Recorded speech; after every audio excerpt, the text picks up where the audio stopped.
ছেলে অস্ট্রেলিয়া থাকে, প্রতি মাসে বাবার অ্যাকাউন্টে টাকা পাঠায়।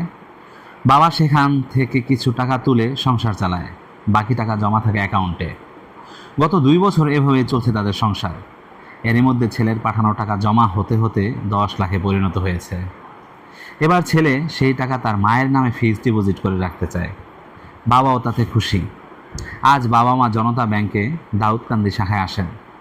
তারা যখন আমার সামনে বসা, এ সময় ছেলে আমাকে ফোন দিয়ে অনুরোধ করে আমি যেন পুরো 10 লাখ টাকা তার মায়ের হাতে কিছুক্ষণের জন্য তুলে দিই। সে ছেলের কামাইয়ের টাকা নিজ হাতে ছুঁয়ে দেখবে। তার কথা শুনে আমি কিছুক্ষণ চুপ হয়ে গেলাম।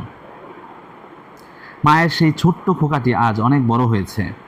সে কেবল তার কামাইয়ের টাকার পরিমাণ বা সংখ্যা দিয়ে মাকে বোঝাতে চায় না, মায়ের চোখে দৃশ্যমান করতে চায়, দেখো মা, এই টাকা তোমার খোকা তোমার জন্য জোগাড় করেছে, রোজগার করেছে। ছেলের কথাগুলো শুনছিলাম আর মনে মনে ভাবছিলাম ছোট্টবেলা বীরপুরুষ কবিতাটার কথা। মনে করো যেন বিদেশ থেকে ঘুরে মাকে নিয়ে যাচ্ছি অনেক দূরে।